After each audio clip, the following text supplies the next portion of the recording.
자, 11번 계속 이어서 한번 봐보시죠. 자, 한국재테국제기준서의 재무제표에 표시되어야 할 항목의 순서나 형식을 규정하고 있어요? 없어요? 재무제표에 표시하는 순서나 이런 거는 정해져 있지 않죠. 알아서 해라. 재량이 부여되어 있다고 그랬어요. 왜냐하면 전 세계 120개 넘는 나라를 쓰기 때문에 이거를 딱딱 정해놓으면 나라마다 문화가 다르고 회계기준 적용해 오던 게 다르단 말이에요. 환경이. 그래서 알아서 해라. 알아서 해라. 자, 그 다음에 거기 이 순서나 형식을 규정하고 있지 않다예요. 규정하고 있지 않다.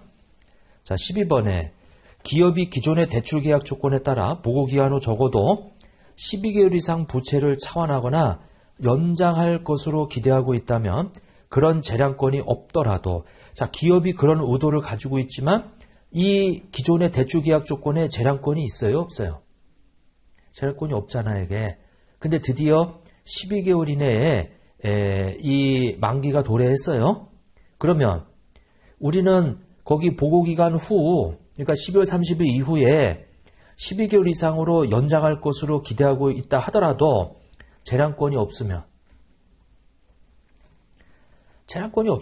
이제 만기가 1년 이내에 도래한 거잖아요, 이게. 맞아요? 그러니까 이게 뭐냐면 은행에서 대출 받았어요. 만기는 3년짜리 대출을 받았다. 근데 지금 1년 지났고요. 2년 지났어요. 이제 드디어 지금 여기 얘기예요.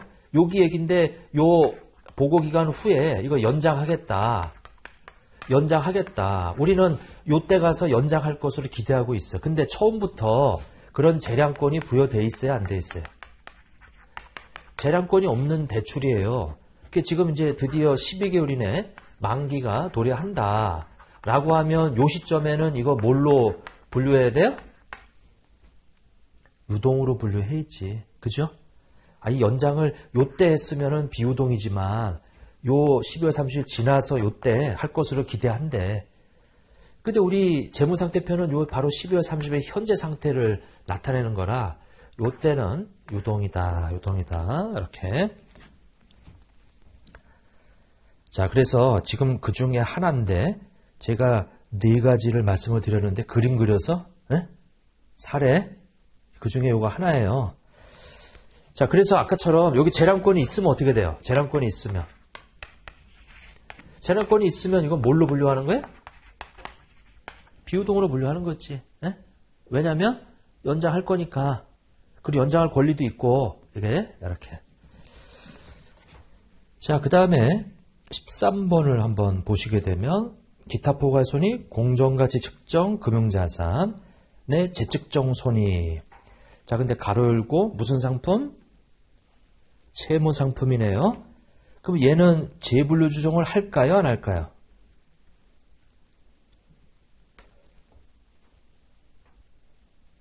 채무상품하고 지분상품이 있었잖아요, 이게. 채무상품은 재분류 조정 한다, 안 한다? 한다. 지분상품은 안 한다. 주식은 안 해요. 근데 여기 채무상품이니까 재분류 조정 하죠. 얘는 맞아. 근데 확정급여 채무 재측정 요소는 재분류 조정 해요, 안 해요? 이건 안 한다고 그랬잖아요, 이거. 그러니까 그게 틀렸지. 그리고 현금흐름회피 파생상품 평가손익 효과적인 부분, 얘는 재분류 조정이 되는 게 있고 안 되는 게 있어요. 그러니까 확실하게 틀린 것은 확정급여 제도의 재측정 요소는 재분류 조정을 하지 않는 기타 포괄손익이에요. 그거를 빼버려야지. 자, 14번. 자, 근데 여러분들 재분류 조정 하지 않는 게 요거 하는 거. 아까 제가 FV OCI 여기 FV OCI 평가손익인데 아까 이거 무슨 상품이라고 그랬어요? 지분상품. 여기는 무슨 상품? 채무상품. 한다고 그랬잖아요. 이건 안 한다고 그랬고. 그럼 안 하는 거, 저 중요한 거 2가지가 뭐가 있었어요?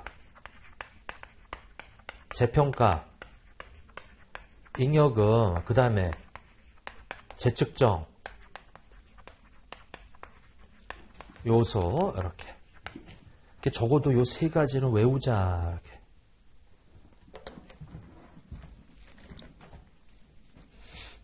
자, 14번을 한번 보면은, 자, 상법 등의 관련 법규에서 이계엄 처분 계산서의 작성을 요구하는 경우에는, 상법에서 요구해서 우리는 이거를 주석사항으로 적는 거지. 별도의 재무제표로 작성하는 게 아니고요. 그러니까 이계엄 처분 계산서는 주석사항이에요, 주석사항. 자, 그 다음에 15번. 포괄손익계산서에서 중단영업손익은 세전으로 구분되어 표시한다. 아니죠? 세금까지 다 반영된 세후 중단영업손익으로 단일 금액으로 표시하는 거지. 중단영업손익은 이제 앞으로 발생하지 않을 손익이에요. 근데 뭐 중요하지도 않은 손익을 무슨 구분해서 표시해. 그러니까 세금까지 다 반영한 세후로 해서 단일 금액으로 표시하는 거지. 이게. 자, 15번. 중단 영업손익. 우리한테 중요한 거는 계속 영업손익이 중요한 거다. 계속 영업손익은 자세하게 쓰고 중단 영업손익은 단일의 금액으로 표시한다. 자, 그 다음에 16번. 당기 순손익의 구성요소는 단일 포괄손익계산서의 일부로만 표시되어야 한다. 맞아요? 틀려요? 거기 이 틀린 내용이 뭐죠?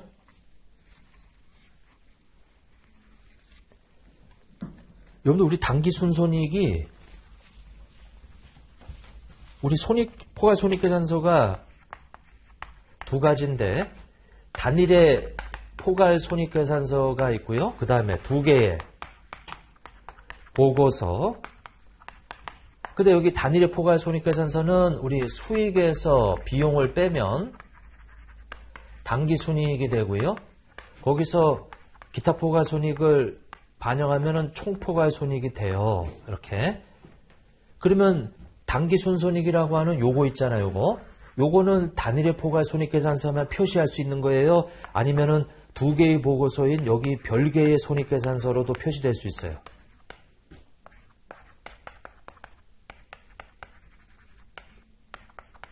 이렇게. 그 다음에 여기 포괄 손익계산서는 당기 순이익에서 출발해가지고 이렇게 두 개로 쪼개서 작성할 수도 있고 하나로 할 수도 있다 그랬잖아요. 이게. 근데 요 당기 순손익 요것을 여기에만 표시할 수 있는 게 아니고 두 개의 보고서인 여기 별개의 손익계산서에도 표시할 수 있잖아요. 이게. 이렇게. 그래서 거기 당기 순손익의 구성요소. 자, 요거는 단일 포괄 손익계산서의 일부로만 표시되는 게 아니고요. 두 개의 보고서로서 이렇게 별개의 손익계산서로 별도로 작성할 수도 있는 거예요. 이게 꼭 요걸로만 일부로만 표시되는 게 아니다 이거지. 이렇게. 그래서 이제 16번은 단일 포괄 손익계산서의 일부로 표시되거나 두 개의 보고서에 별개의 손익계산서로 표시될 수도 있지. 이렇게 돼 있고. 자, 17번.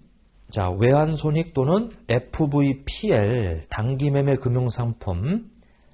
자, 이와 같은 관련해서 발생하는 손익은 유사한 거래 집합에서 발생하는 차익과 차손은 어떻게 할 수 있어요?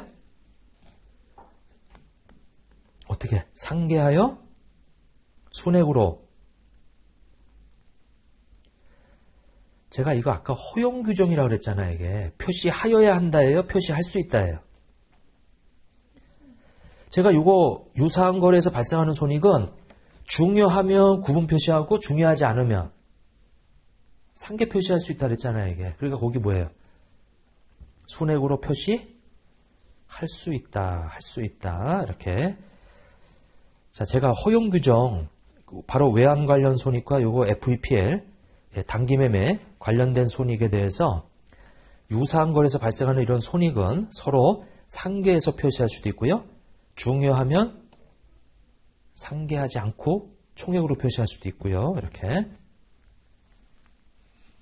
18번. 자, 재평가 잉여금의 변동은 기타 포괄 손익으로 인식된 후, 맞죠? 자산이 사용되는 후속 기간에 당기 손익으로 재분류한다. 재평가 잉여금은 재분류 조정해요, 안 해요? 단기손익으로 안 보낸다니까, 이거? 틀렸지. 단기손익으로 재분류하는 거 아니에요. 그러니까. 자, 19번. 기타 포괄손익의 법인세 효과는, 자, 우리 여기, 이거 손익계산서고 아까 제가 비용은 또 어떻게 한다 그랬죠? 비용은? 기능별하고 뭐라 그랬어요? 성격별로 이렇게, 이거 다 선택이에요. 선택. 자, 그리고 포괄손익계산서의 또 성격은 이 기타 포괄손익의 법인세 효과를 어떻게 표시할 거냐? 이렇게. 자, 순액으로 표시할 수 있고요. 총액으로 표시하고 뭐예요? 그 법인세 효과의 단일 금액으로 뺄 수도 있고요. 이렇게.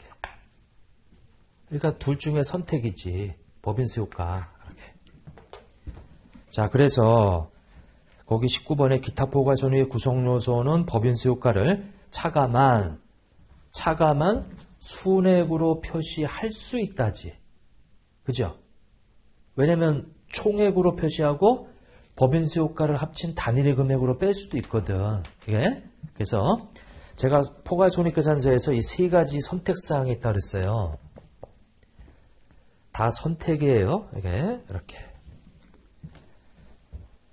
자, 20번을 보면 수익에서 매출원가 및 판관비를 차감한 영업이익은 포괄손익계산서 본문에 제가 이거 아까 했던 거죠? 본문에 표시하라고? 영업이익의 구분은 본문에 구분하는 거예요. 본문에. 자, 그 다음에 21번. 계속기업의 가정이 적절한지의 여부를 평가할 때 우리 향후 몇 개월의 모든 정보를 고려하라 그랬죠? 12개월. 자, 계속기업의 가정은 12개월의 모든 정보를 고려하는 거예요. 그거를 지금 6개월로 바꿔놨잖아, 이제 거기에. 12개월이다. 이렇게. 자, 그 다음에 22번. 매출 채권에 대한 대손 총당금을 차감하여 관련 자산을 순액으로 표시하는 것은 상계 표시에 해당이 된다, 안 된다? 상계 표시에 해당되지 않는다 그랬잖아, 이거. 매출 채권에서 대손 총당금은 뭐예요? 차감 계정이야, 이게. 본 계정을 설명해 주는 계정이지 이게 상계를 의미하는 건 아니에요. 그러니까 이게 매출 채권에 대한 대손 총당금도 있고 재고자산에 대한 재고자산 평가 총당금도 있죠. 그거는 다 본 계정을 설명해 주기 위한 계정이지 상계를 의미하는 건 아니에요. 자, 그 다음에 23번. 유동자산은 보고기간 후 12개월 이내 실현될 것으로 예상되지 않는 경우에는 언제나 비유동자산으로 분류한다. 맞아요? 틀려요? 자, 원칙은 12개월 이내 실현되면 유동이고 12개월이 초과되면 비유동이에요. 근데 예외로 운전자본은 맥스라고 그랬어. 12개월하고 정상 영업주기. 그 둘 중에 뭐예요? 큰 거 내에 실현되면 유동이고요. 즉 1년이 넘어갈 수도 있다. 요게. 그래서 거기 틀린 것은 언제나라는 말이 틀렸어요. 언제나가 아니고 예외가 있지. 자, 24번. 자, 신뢰성 있고 목적 적합한 정보를 제공한다고 하더라도 자산과 부채 일부는 유동, 비유동 구분법으로. 자, 우리 재무상태표는 세 가지죠. 세 가지가 뭐죠? 유동, 비유동으로 구분하는 거. 그 다음에 유동성, 순서에 따라 구분하는 거. 그 다음에 이 두 가지를 합친 걸 보고 뭐라 그래?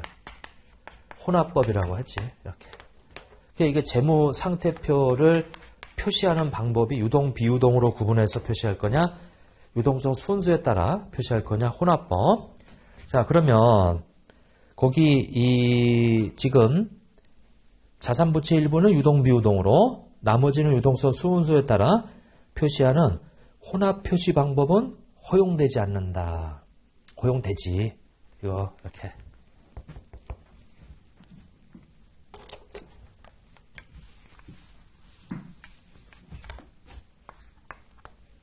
자, 이거 주로 뭐라 그랬어요? 업종이 주로 뭐예요? 제조업, 도소매, 건설, 뭐 이런데. 그리고 여기는 주로 뭐예요? 금융. 근데 어떤 회사는 금융도 하고 제조도 하고 다 한단 말이에요. 그럼 혼합해서 표시할 수도 있지. 이렇게. 자, 그래서 이것도 좀 봐주시고. 자, 그 다음에 25번에 재고자산 평가 총당금을 차감해서 재고자산 순액으로 측정하는 것은 아까 매출채권하고 똑같은 건데 이거 상계 표시에 해당이 된다, 안 된다? 안 된다. 틀렸어요. 자, 그 다음에 26번. 재무제표는 일관성 있게 1년 단위로 작성한다. 따라서 실무적인 이유로 기업이 52주 기간으로 하는 거. 자, 이것은 금지하지 않는다 이거죠. 금지하지 않는다. 자, 52주면은 364일이에요. 근데 전 세계 120개 넘는 나라들이 쓰다 보니까 이런 어떤 보고 관행이라고 하는 거, 이 부분 있을 수 있단 말이에요. 저 나라마다 다르기 때문에. 그래서 이거를 금지하지 않아요. 그러니까 원래는 1년 단위로 작성하는데 실무적인 이유로 52주 보고 기간으로 할 수도 있다. 이렇게. 자, 그 다음에 27번. 자, 기준서를 준수해서 작성된 재무제표는 국제기준을 준수하여 작성된 재무제표임을 주석으로 공시할 수 없다? 공시할 수 있죠. 기준서에 따라 작성했으면 주석에다가 제한 없이 그냥 기재하는 거예요. 이게 준수했다고. 자, 그 다음에 28번. 재분류 조정은 단기나 과거 기간에 단기 손익으로 인식되었으나 기타 포괄 손익으로 재분류된 금액을 말한다. 맞아요, 틀려요? 틀렸지. 재분류 조정은 단기나 과거 기간에 무엇으로 인식된 거예요? 기타 포괄 손익으로 인식된 것을 무엇으로? 단기 손익으로 재분류하는 것을 재분류 조정이라고 하지. 그러니까 이제 그 바뀌어 있어요, 이게. 그래서 이제 그거. 자, 그 다음에 29번. 자, 비용을 성격별로 분류하면은 기능별 분류 방법보다 자의적인 배분이나 이런 것들이 개입되어 오히려 그런 개입이 없어요. 성격별은 자의적인 배분 없다 그랬잖아요, 이게. 네? 이렇게. 그래서 이제 틀렸다. 자, 그 다음에 영업주기라고 하는 말. 자, 영업주기는 영업활동을 위한 자산의 취득 시점부터 자, 그 자산을 팔아서 현금이 뭐 되는 때까지? 현금이 회수되는 때까지 걸리는 기간을 말하죠. 이게. 자, 그래서 영업주기라고 하는 것은 자산을, 그러니까 이제 재고자산을 취득해서 그걸 팔아가지고 현금이 회수될 때까지 걸리는 기간을 영업주기라고 그래요. 영업주기. 그러니까 여러분들 영업주기 우리 비율 분석에서 많이 나오잖아요, 이거. 그래서 재고자산의 요 회전기간하고 매출채권의 회수기간이죠. 이렇게. 요거 두 개를 더한 거잖아요, 이게. 그 만약에 재고자산 회전기간이 40일이고요. 매출채권 회수기간이 20일이에요. 그러면 두 개 더해서 영업주기는 60일이 되는 거지, 이렇게. 이 뜻이 뭐예요? 내가 재고자산을 취득해서 창고 속에 며칠 동안 보관하다가 40일 보관하다가 팔아가지고 그 대금을 며칠 내에 회수하는 거예요. 20일 내에 회수하는 거지. 여러분들 이거 우리 계산 문제로도 나왔죠, 기출문제. 네? 이거? 요 용어들, 이거 계산하는 거 당연히 알아야지, 이거. 그래서 거기 재고자산 회전기간 플러스 매출채권 회수기간을 영업주기라고 하죠. 영업주기. 이렇게. 거기 30번에 그 자산을 판매한 시점까지가 아니고요. 그 판매하고 회수될 때까지 걸리는 기간을 말해요. 자, 그 다음에 31번. 기업은 재무제표, 연차보고서, 감독기구 제출서류 또는 다른 문서에 표시되는 그 밖의 정보 등 외부에 공시되는 모든 재무적, 비재무적 정보에 IFRS를 적용해야 된다. 틀렸죠. IFRS는 오직 어디에만 적용하는 거예요? 재무제표에만 적용하는 거지. 기타 다른 보고서에 제공되는 거 아니에요? 적용하는 거 아니에요? 자, 31번에 재무제표에만 적용하는 거예요. 32번. 경영진이 기업을 청산하거나 경영활동을 중단할 의도를 가지고 있거나 청산 또는 경영활동의 중단 의도가 있을 경우에는 아까 어떻게 하라고 그랬죠? 계속 기업을 전제로 재무제표 작성하면 안 된다고 그랬잖아요. 재작성하라고 그랬지. 주로 청산 기준이에요. 당장 팔아버린다면. 33번. 자, 기준서의 요구사항을 모두 충족하지 않더라도 일부만 준수하여, 이거 아까 나왔던 얘기하고 비슷한 얘기인데, 작성한 기업은 그러한 준사실을 주석이 어때요? 명시적이고, 그것만, 일부만 준수하여 재무제표 작성한 기업은, 이거, 거기 보면은 모두 충족하지 않았단 말이에요. 그걸 주석에다가 그거 빼고 나머지 준수했다? 적으면 안 된다고 그랬어요, 이거. 자, 넘어가시고.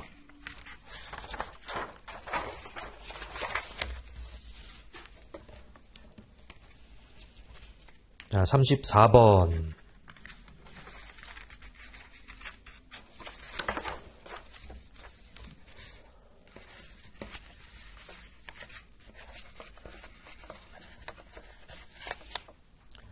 자, 거기 보면 변경된 표시 방법의 지속 가능성이 낮아 비교 가능성을 저해하더라도 재무제 비용자에게 신뢰성이고 더 복잡한 점을 제공한다고 판단될 때는 이거 비교 가능성을 저해하면 안 돼요. 저해하면은 그게 좀 틀렸어. 저해하지 말아야 돼, 이거는.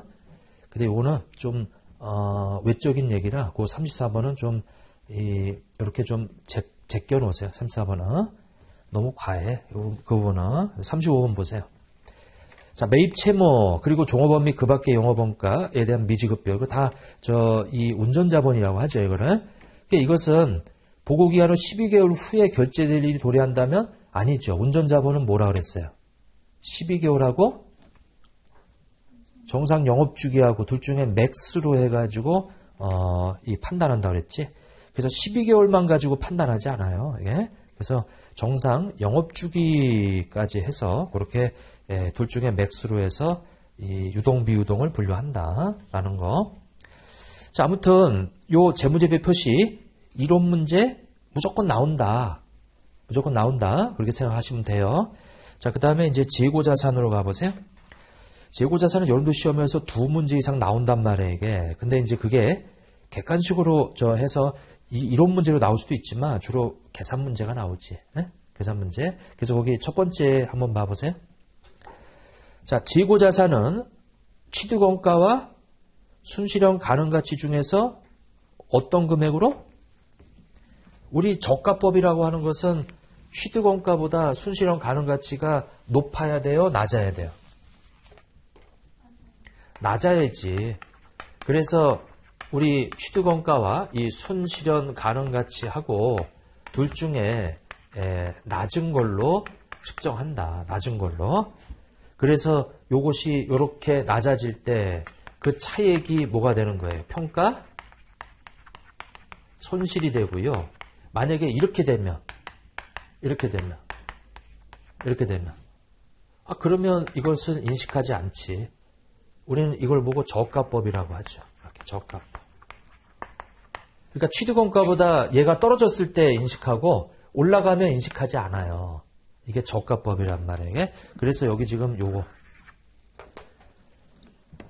자, 거기 둘 중에 높은 금액이 아니고, 낮은 금액, 적은 금액으로 측정한다. 1번은 이제 그게 틀렸고. 그리고 여러분들 시험에서 요 지문 잘 나왔던 게 뭐냐면, 재고자산은 취득원가와 순공정가치라고 이렇게 바꿔서 나왔어요. 기출문제 나오는 지문이잖아요, 이게 다. 거기 순공정가치라고 나오게 되면, 그것 중 작은 금액으로 측정한다. 그러면 우리는 미니멈이라고 알고 있으니까 이거 맞다고 그냥 넘어가 버려. 틀리죠. 순공정가치라고 하면 안 되고 뭐야? 순실현 가능가치. 이게 기업 특유가치예요. 그러니까 기업의 의도가 들어가 있는 측정치지. 기업이 한번 계산해 보는 거예요. 근데 공정가치는 기업이 의도를 가지고 측정한 게 아니야. 그냥 시장에 있는 가격 그냥 갖다 쓴 거란 말이에요. 네? 이게. 자, 그래서 순실현 가능가치와 순공정가치는 다른 개념이다. 순공정 가치는 객관적인 가치고 순실현 가능 가치는 주관적인 가치예요. 네. 자, 두 번째 보세요. 순실현 가능 가치는 정상적인 영업 과정에서 이거 내가 만약에 판다며 예상 판매 가격, 그러니까 막 우리 회사 의도에 따라서 뭐 할인도 해주고 뭐 어디서 팔면 얼마에 팔겠다. 예? 근데 이거는 이제 실제 시장에서 그러는 가격하고 상관없이 우리가 만약에 팔아버린다면 하는 가격으로 예상한 판매 가격이에요. 거기에서 뭘 빼요? 순이잖아, 순. 순이면은 그 판매 비용하고 추가 완성업가 빼란 말이에요. 근데 거기 빼는 게 아니고 뭐라고 되어 있어요? 가산. 그 가산이란 말이 틀렸지. 차감이라고 바꿔요, 차감. 자, 세 번째, 표준원가법이나 소매제거법 등의 원가 측정 방법은 그러한 방법으로 평가한 결과가 이것도 많이 나왔던 지문이에요. 여러분들 시험에서 실제 원가와 어떤 경우에? 유사한 경우에. 거기 상이한 경우가 아니고 유사한 경우에 편의상 사용할 수 있다. 자, 이제 네 번째. 자, 통상적으로 상호 교환될 수 없는, 그러니까 이제 대체가 불가한 것들이죠. 그 대체가 불가한 재고자산 항목은 무슨 방법 쓰라고 그랬죠? 개별법 쓰라고 그랬지. 그러니까 대체가 가능한 것만 선의저축법, 이동평균법, 총평균법 쓰라고 그랬고. 예. 자, 5번. 자, 재고자산의 지역별 위치나 과세 방식이 다른 경우 동일한 재고자산의 단위원가 결정 방법을 적용하는 것은 정당화될 수 있어요? 없어요? 아니, 똑같은 동일한 재고자산은 같은 방법을 적용해야지. 여기 지역별 위치가 다르다고, 과세 방식이 다르다고, 똑같은 성격과 용도. 우리 회계학은 성격과 용도가 유사하면 같은 방법 써야 돼. 여기처럼 지역별 위치나 과세 방식이 다르다고 다른 방법을 쓰는 건 아니에요. 똑같은 재고자산을. 그래서 요거는 세법 얘기예요. 세법 얘기. 그래서 정당화될 수 없다. 이렇게.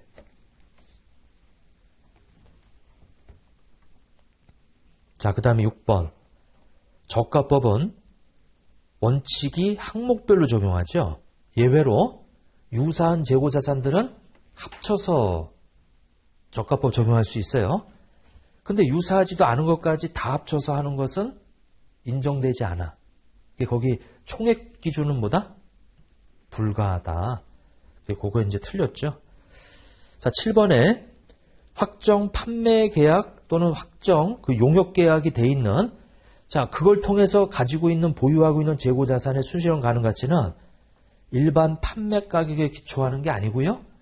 이미 거기 누구한테 팔기로 확정돼 있잖아, 이게. 그럼 거기에 확정 계약, 판매 계약돼 있는 그 계약 가격에 기초해야지. 그죠? 그리고 그걸 초과하는 수량은 어떻게 돼요? 그 초과하는 수량이 바로 일반 판매 가격이란 말이에요. 에? 그러니까 만약에 우리 창고 속에 1000개의 재고가 있는데 이 중에 400개는 이미 내년도 1월 5일 날 갑이라는 사람한테 팔기로 약정돼 있단 말이에요. 근데 거기에 계약 가격이 있을 거야, 이게. 그러면 이 계약 가격이 바로 예상 판매 가격에 해당이 된다 이거지, 이게. 그럼 이걸 초과하는 나머지 500개는, 나머지 600개는 뭐예요? 나머지 600개는 지금 누구한테 팔기로 약정돼 있는 게 아니잖아, 이게. 그럼 얘는 무슨 가격 가지고? 일반 판매 가격 가지고 저가법을 적용해라. 이제 그런 얘기죠. 그래서 확정 판매 계약 또는 용역 계약을 이행하기 위해서 보유하는 재고자산의 순실현 가치는 계약 가격에 기초한다라고 하는 거고요. 자, 그다음에 8번. 자, 완성될 제품이 원가 이하로 판매될 것으로 예상하는 경우에는, 자, 완성될 제품이 원가 이하로 판매된다는 얘기는 저가법 적용해야죠.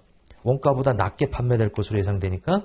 그러면 그 생산에 투입하기 위해서 보유하고 있는 원재료 및 기타 소모품도 어떻게 해라? 감액해라.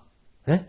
그러니까 거기 나오는 원재료 및 기타 소모품의 저가법 적용 여부는 얘네들 투입해서 완성될 제품의 원가, 만약에 초과해서 판매될 거면은 전체적인 제품은 저가법을 적용하지 않아요. 그러니까 거기 투입되는 원재료나 소모품도 저가법 적용하지 말라. 근데 지금 보니까 완성될 제품의 원가 이하로 판매될 거다 그러면 뭐예요? 그 원재료도 저값을 적용해라. 쫓아가는 거예요. 쫓아가는 거. 자, 이렇게 돼 있고. 9번. 자, 재고자산을 순실현 가능가치로 감액한 평가손실과 비정상적인 감모손실.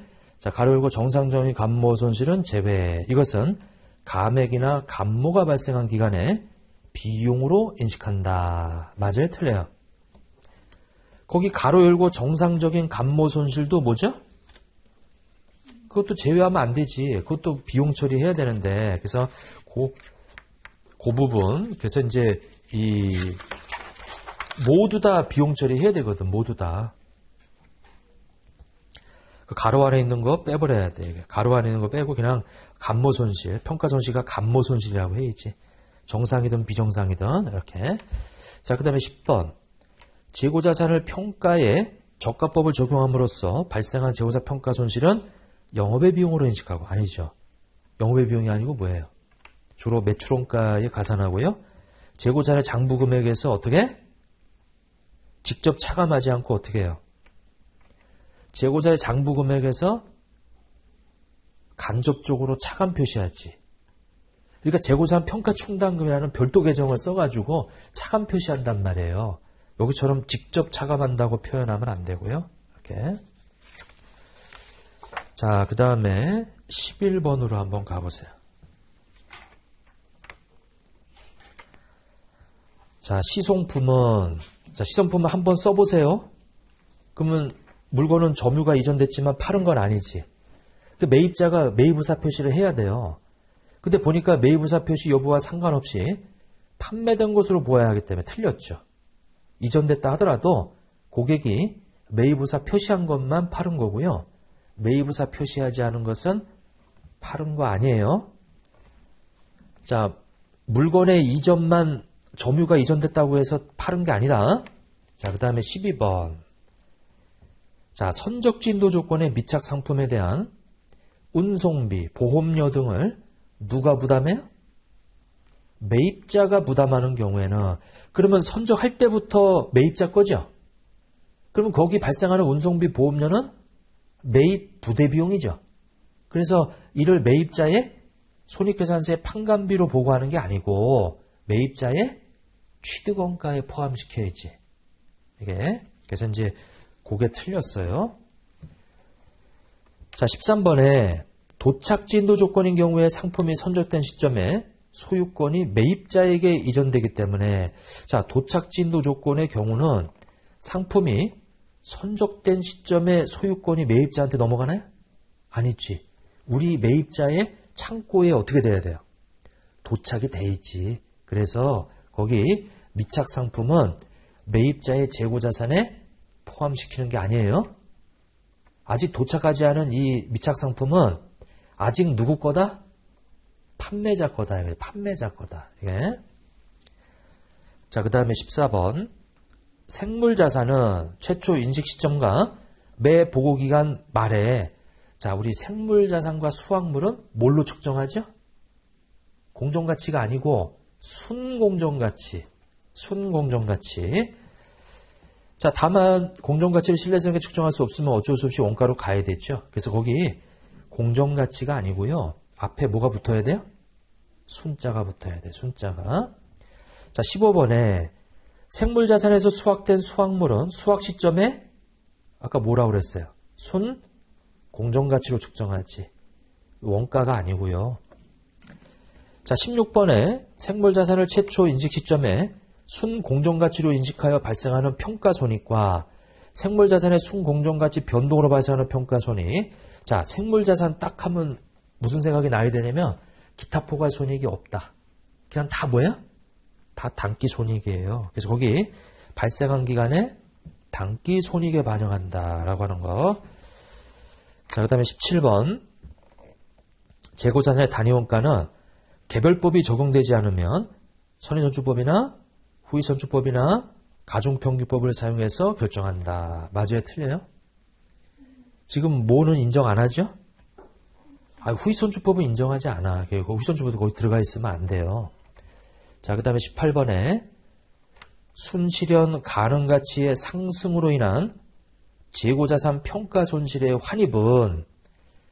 환입이 발생한 기간에 수익으로 인식한다. 틀렸어요? 평가손실의 환입은 매출원가에 차감하게 돼 있단 말이에요. 매출원가에 차감해라. 에? 그래서 평가손실의 환입은 환입이 발생한 기간에 별도의 그 수익 처리하는 게 아니고 재고자산이 비용 처리가 되는 그게 바로 매출원가란 말이에요. 그 매출원가에서 차감하게 돼 있지. 그게 그래서 이제 이 내용, 그러니까 비용 처리되는 재고자산에서 차감해라. 그게 바로 매출원가에서 차감하라는 얘기예요. 별도로 수익으로 인식하는 게 아니고 이렇게. 그래서 재고자산은 무조건 이 아주 중요한 장이다. 일단은. 자, 그 다음에 이제 금융자산을 한번 봐보시죠. 금융자산. 자, 거기 첫 번째 금융자산이라고 하는 것은 제가 채권이라고 그랬어요. 그리고 금융부채는 채무라고 그랬지. 대표적으로 매출채권은 채권이죠. 대여금도 채권이죠. 근데 이연법인의 자산은 얘는 채권이 아니죠. 이연법의 자산은 요거 우리 계약이 아니에요. 그래서 이연법 자산은 금융자산에 해당되지 않아 이게.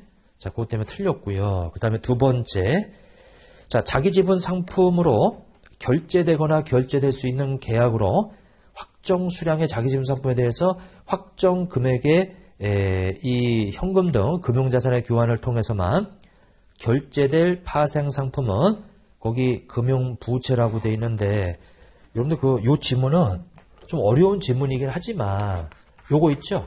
자기 지분 상품이라는 말 나오고 이렇게 자기 지분 상품으로 이제 결제되는 거 이렇게 나오면 그 앞에 확정 뭐라고 돼 있어요? 수량.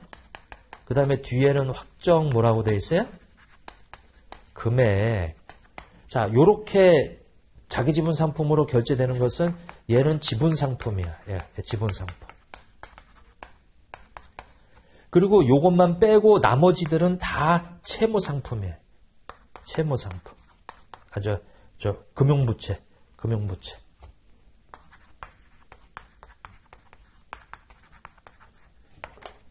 그래서 거기 보면, 자, 거기 2번에 첫 번째 줄에 중간 끝에 가면 확정 수량에 동그라미 쳐보세요. 확정 수량. 그리고 쭉 가서 확정 금액에 동그라미 쳐보세요. 그러니까 이 지문에서는 확정 수량 대 확정 금액으로만 결제될 파생상품은 이거는 뭐다?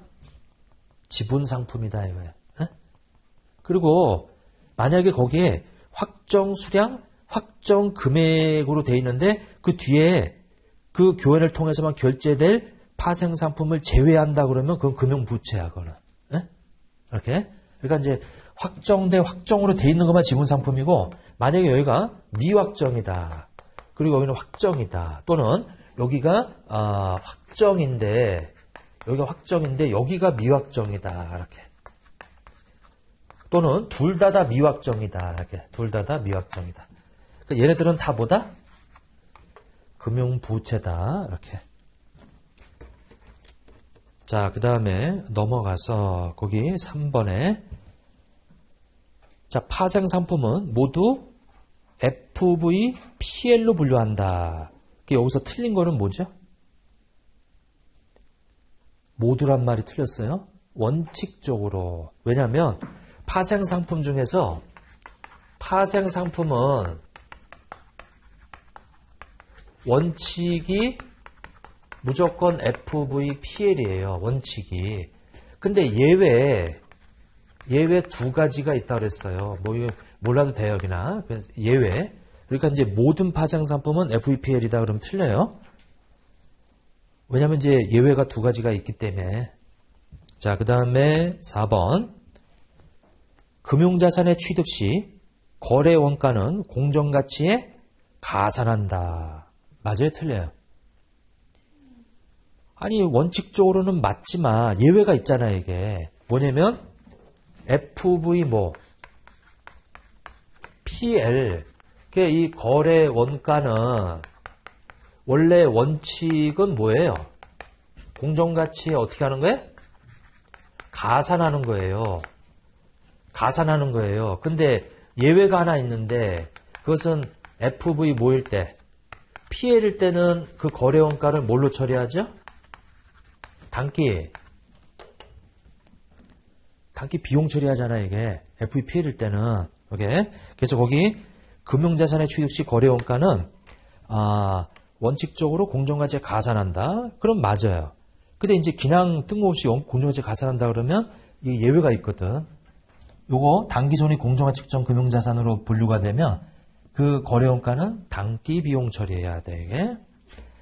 자, 그 다음에 5번에 보면 FVOCI 후속 측정 시 공정가치법을 적용하는 경우 그 평가손익은 아니 여기 FVOCI 처리하라고 분류해놨는데 왜 단기손익이냐 이거지. 에? 단기손익이 아니고 뭐예요? 기타 포괄손익이다. 기타 포괄손익이다.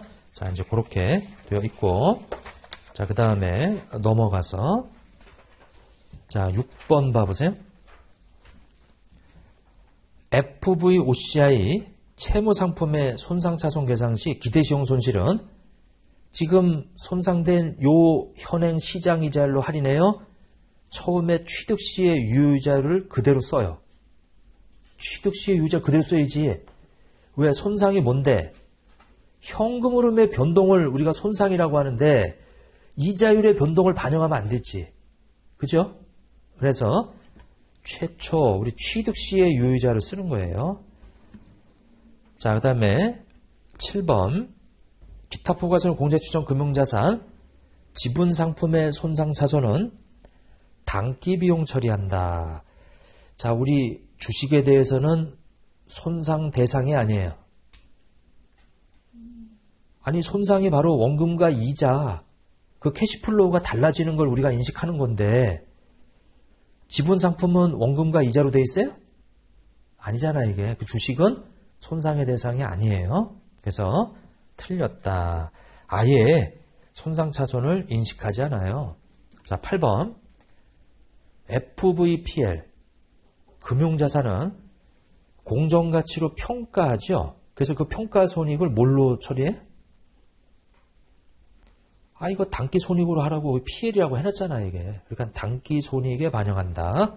자, 그 다음에 9번 금융자산을 FVPL 금융자산에서 다른 범주로 재분류하는 경우는 단기손익에 이미 인식된 손익이 있다면 그 손익을 환입해요? 아니면은 다른 범주로 재분류했으면 그때부터 전진 적용하는 거예요. 그때 전진 적용하는 거지 예전 걸 다 뜯어 고치는 건 아니지. 네? 이렇게 자 이제 되어 있고요. 그리고 이 재분류일이 언제죠? 재분류일은 언제다? 익년 1월 며칠이에요? 12월 말 법인은 재분류일은 익년 1월 1일이에요. 이게 이렇게.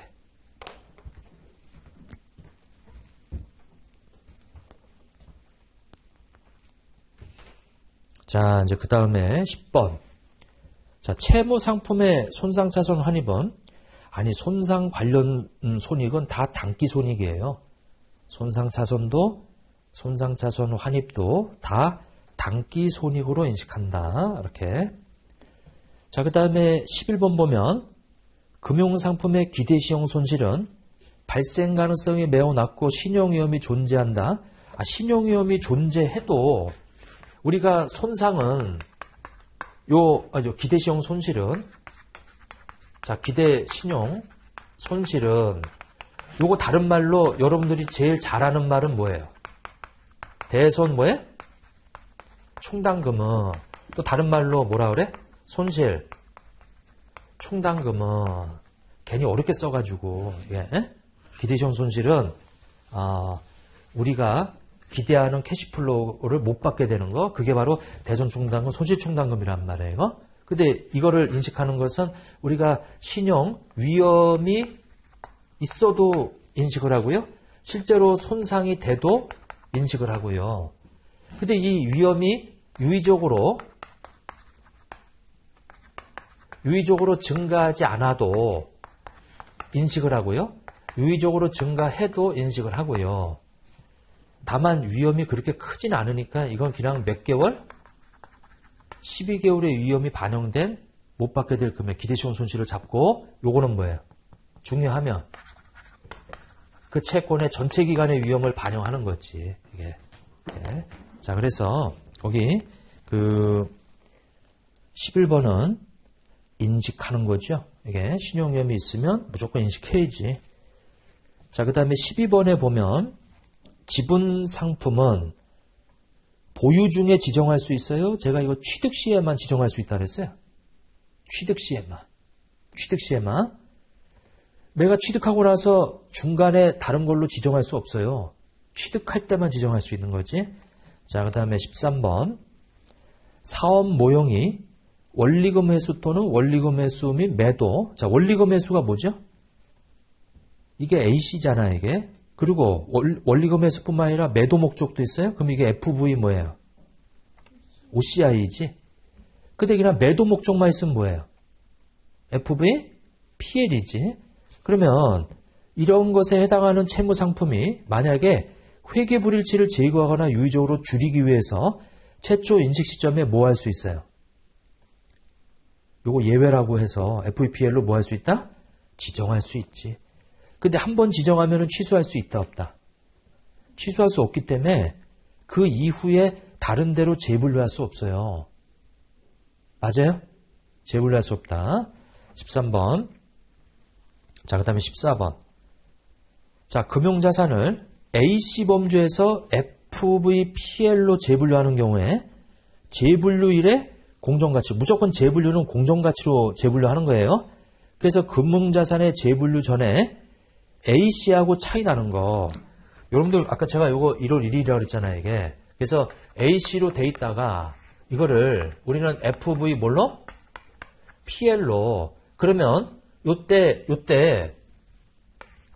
공정가치로 재분류하는데 요거 A씨로 처리해 왔기 때문에 그 차이가 생겨요. 차이가 생기면 뭘로 처리해라? 뭘로 처리해라? 단기손익으로.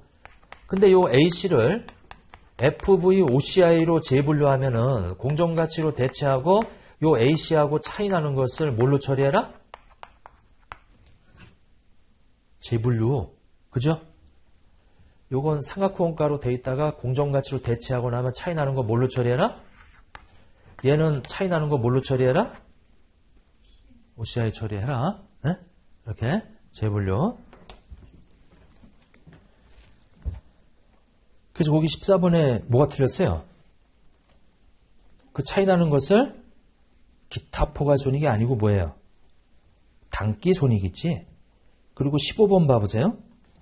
금융자산을 FVOCI 범주에서 어디로 가요? FVOCI에서 어디로 간다?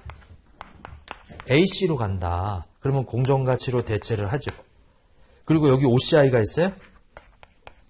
자, OCI는 이제 손실 뭐하고? 손실 충당금하고 그리고 여기 공정가치로 대체한 거에서 조정하죠. 이렇게. 자, 공정가치로 대체하고 공정가치에서 진짜 평가손익은 없애버리고 그리고 손실충당금, 요 주머니 안에 들어있는 손실충당금을 빼내라고 그랬어요. 이거 빼내라. 거기 15번에 금융자산을 FVOCI 측정범주에서 AC로 재분류하는 경우는 재분류율의 공정가치로 측정하고요. 재분류 전에 인식한 기타 포괄손익 누계액은 재분류일의 단기손익으로 인식하는 게 아니고 이 OCI를 손실충당금과 요거 총장부금액으로 조정해 줘야 된다 이거예요. 에? 그럼 여러분들 FVOCI에서 평가손익을 없애버리면 뭘로 바뀌죠? 총장부금액으로 바뀌어. 그리고 거기서 차감되는 손실충당금을 끄집어내. 그럼 원래 A씨였던 게 되는 거 아니에요 이게? 에?